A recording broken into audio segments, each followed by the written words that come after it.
अगर पीडीएम आज मुतालबा कर रही है, ठीक है भाई आप हमारे साथ बैठे माशियत पे बात करें, हमें तो माशियत चाहिए, हम तो गरीब लोग हैं। गरीब बंदा मार रहे हैं खान साहब। इधर आके बोले जी जी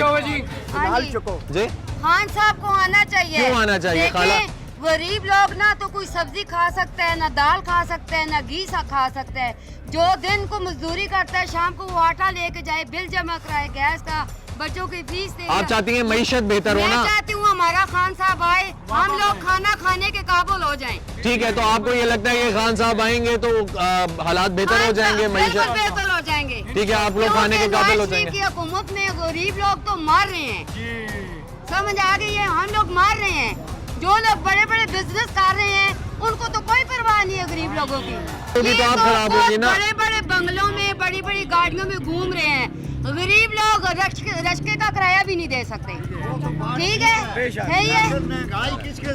है, महंगाई नहीं भाई, हम तो आप ये चाहती हैं कि जो आपके लिए सोचे। जो अभी टाइम जा रहे हैं ना, नहीं जो बात सुने मेरी, जो अभी टाइम जा रहे हैं, जी जी जो जी अभी टाइम